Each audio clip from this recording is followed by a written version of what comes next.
Good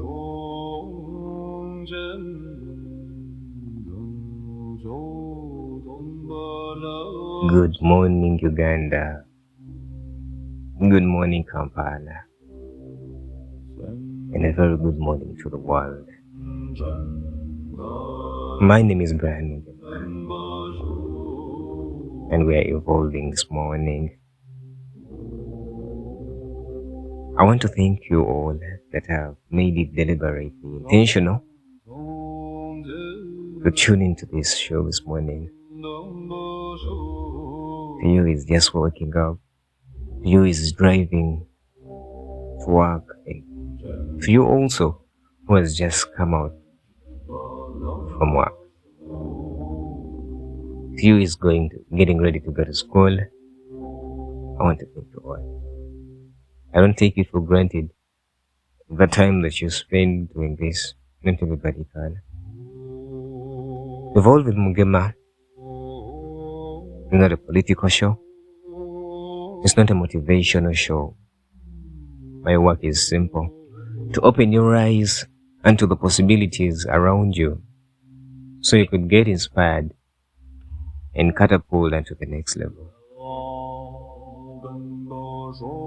We evolve. Just like your body that if I told you don't take away that dead skin and you evolve into a new being, that dead skin itself can also become cancerous.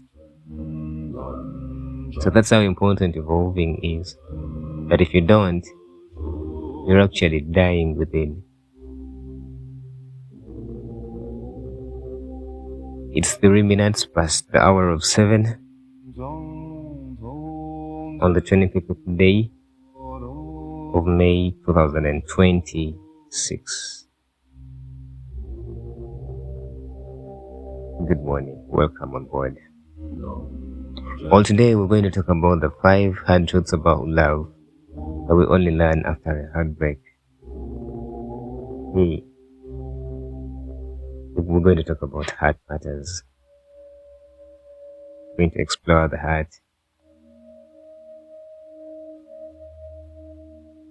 and how we ought to be just after the heartbreak, because some of these lessons we cannot learn them when we're still in the bubble of love.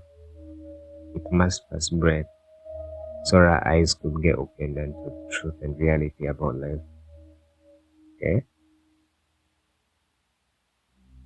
We've been fed a lie by movies, music, and romance novels that love is a fairy tale, that love conquers it all, that if you just love someone hard enough, it will work out anyway. But if you've ever had your heart broken, you know the truth, and the love on its own is never enough.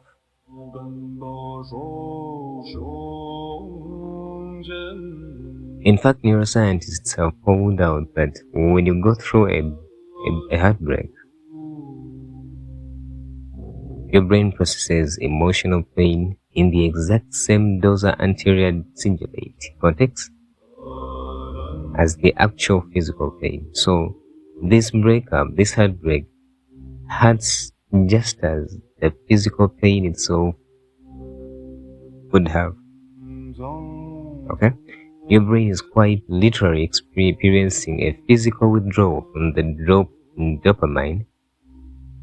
So you aren't just sad, your body is also in a shock.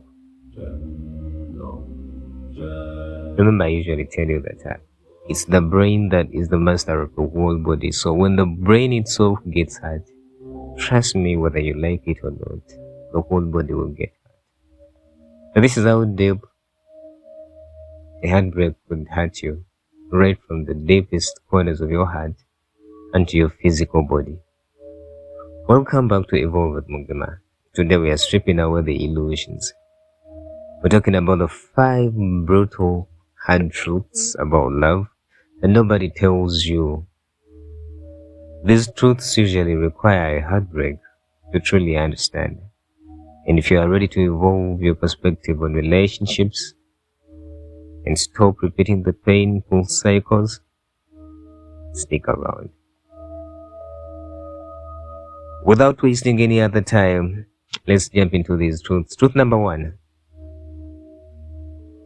By the way, the other thing I forgot to tell you guys, if you're to gain something good out of these 20 minutes conversations we usually have, a notebook and a pen are actually non-negotiables. You must have them and note something down. Yeah? So if you're noting, number one is compatibility matters more than chemistry. Compatibility versus chemistry. Chemistry is the spark. Compatibility is the fuel that keeps the fire burning. You can have insane chemistry with someone, laugh at all the same jokes, feel the butterflies, but if your core values, financial habits, or life goals don't align, the relationship will eventually crumble. So there is more to it than just the chemistry you're having for that person. There must be alignment within. You two, your souls must be compatible with each other. As a world-renowned relationship psychologist, Dr. John Gottman famously noted in his extensive research that conflict is inevitable, but true longevity depends on how well you navigate your core differences, because everyone has got their own differences. And if you're just going to ignore them for the quote-unquote feelings you have for each other, trust me, sooner or later you're going to crumble. Sooner or later you're just going to get broken-hearted. Okay? So take this from me, that you can love someone with all your heart and still admit that they are the wrong person to build a life with. Okay? It's possible to love someone, they're beautiful, yes, they are funny, they are caring and all that, but then the other part of you, they just can't see. They don't align with you when it comes to their personal goals, their future ambitions, their financial habits and all that. Some of them could even be disrespectful. Please. In most cases, we ignore these red flags and only get the listen after the heartbreak. Thank God I've come to tell you these things before you get brokenhearted, so you can learn them even before the world keeps on this. Truth number two, as you're noting, you cannot heal, fix, or change anyone. I've seen many people get into relationships. Actually, I've even had clients come to me and be like, I saw him, he was like this, he had this bad temper, and I thought maybe I would help change him. We've even read scriptures, manual love changes things between. But my friend, love is not going to change the fact that you are this and is the other one. So many of us enter into relationships falling in love with a person's potential rather than who they actually are. We think our love will be the cure for their trauma, for their bad habits, or even emotional unavailability. You are two different people, you and your partner, but you grew up from different places, so you have personal differences, and you think love only is enough to help you change the other person into the person you want them to be. No. Psychology calls this a misguided attempt at love, where we try to rewrite a partner's traits to feel safe. You cannot rewrite them. But human psychology proves that genuine behavior change only happens when a person recognizes and chooses to do the work themselves. If they are to change, it starts from them. They ought to realize that whatever they're doing is not right. To realize that they need to adjust somewhere, somehow, in order for them to be just a good person you want them to be. It's not you going to change them. I was speaking with someone a few weeks ago. She had come to me and she was like, he's so drunk. He's a drunkard actually. He's become a nuisance. And this is someone with whom they have 2 kids now. She's like, I can't just move out. I don't want my kids to be fatherless. And then I was like, this is not something you started yesterday. You decided to go with him when you knew his weakness was liquor. And you wanted to love him so that your love would actually win him over liquor. We can change them. All we can do is open their eyes and to the fact that whatever they are doing is not good. And the choice is always theirs to change or not. Because in your healing, your decision and efforts takes 70%. And then the outside world will take this 30% to help you overcome whatever you're overcoming. But if you and your brain are not wired and to the change, you can't change. So that's why we also need to have pity on and sympathize with these people. We can't change them, but what all we can do is show them what they're doing is not right and see their take on it. Okay? Truth number 3. Boundaries aren't meant to keep people out. They keep you safe. Today, I came to talk to someone who thinks that being free to everyone is actually good. Who thinks if I close these doors, I'm going to be a bad person. You're letting people use you. You're letting the system manipulate you. You're actually letting your energy be drained for no good reason. It's not worth it. In the name of love, we often let people cross our lines. We let them disrespect our time or even diminish our worth.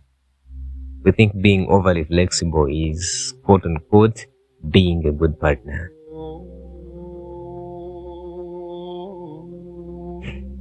In his book, Boundaries, Dr. Henry Cloud writes and says that those people in our lives who can respect our boundaries,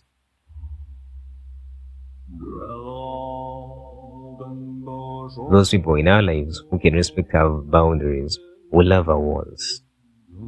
They will love our opinions and our separateness. Continues and says that those who can't respect our boundaries are telling us that they don't love our no's. They only love our yeses, our compliances. So if someone cannot respect your boundaries, if someone cannot know my partner doesn't want this, so I won't do it just for them, that person is taking the priorities for granted. And all these are red flags. Though we in most cases, all still in love, ignore them, and our eyes get opened after a heartbreak. This is wrong. We need to make to set the boundaries, to set these lines, and let them see them while they still can.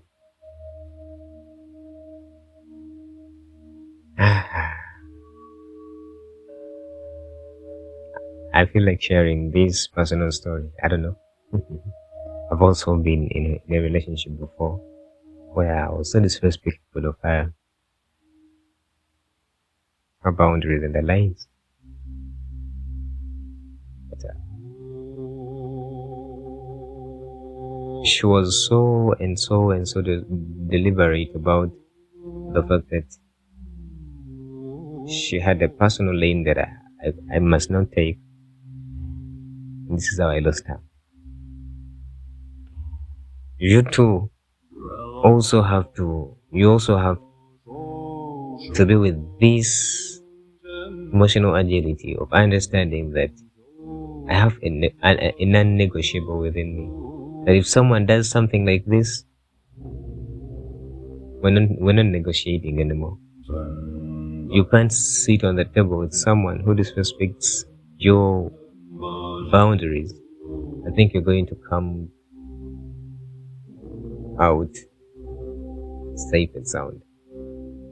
They're draining your energy. So take this from me. The only people who get upset when you set boundaries are the ones who benefited from you having none. Okay? Truth number 4, if you're writing, closure is an inside job.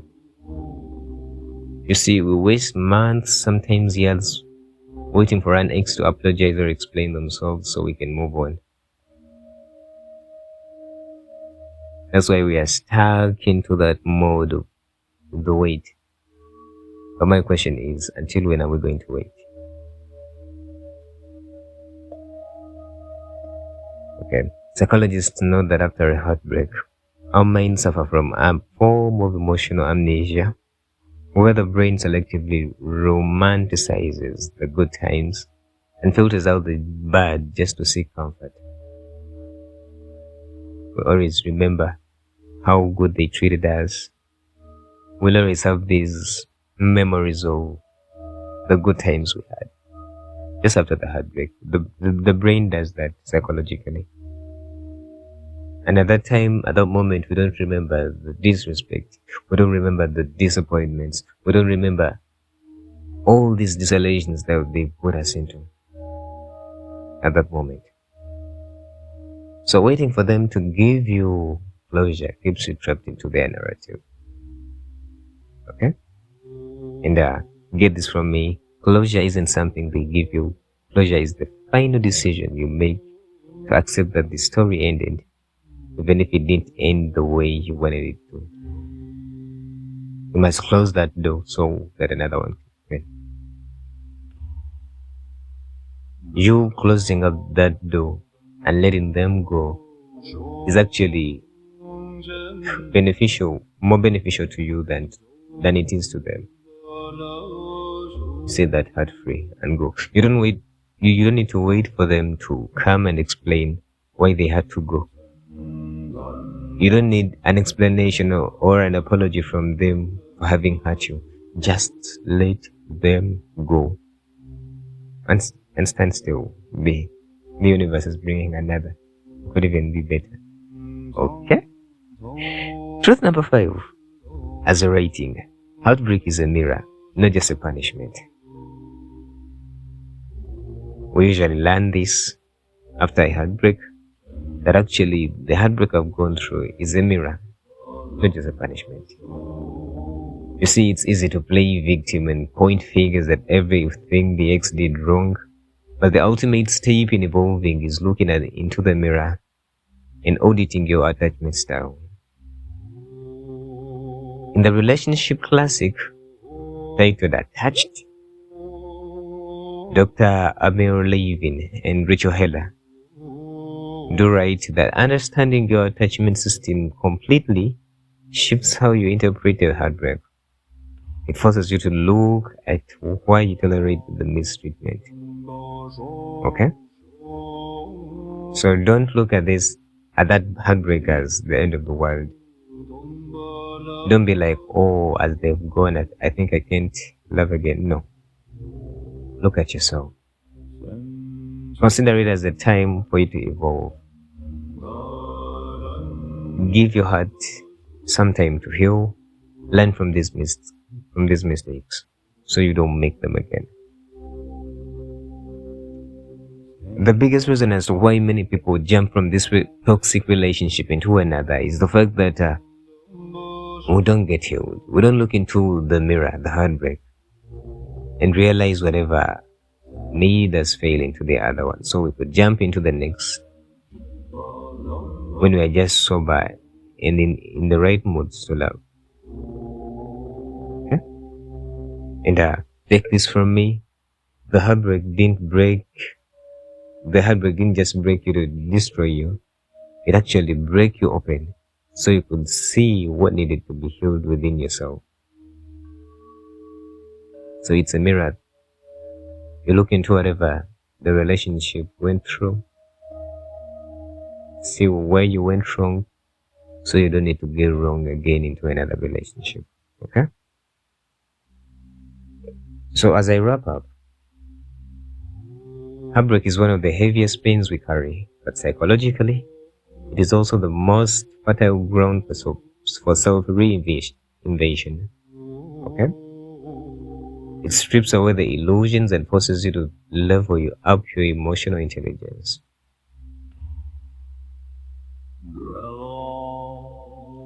Which of these 5 truths hit home for you the most today?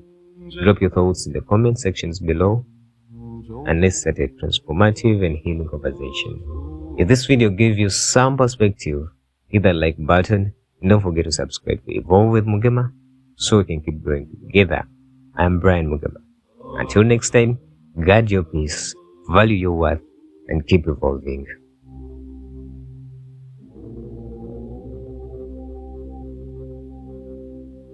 Things on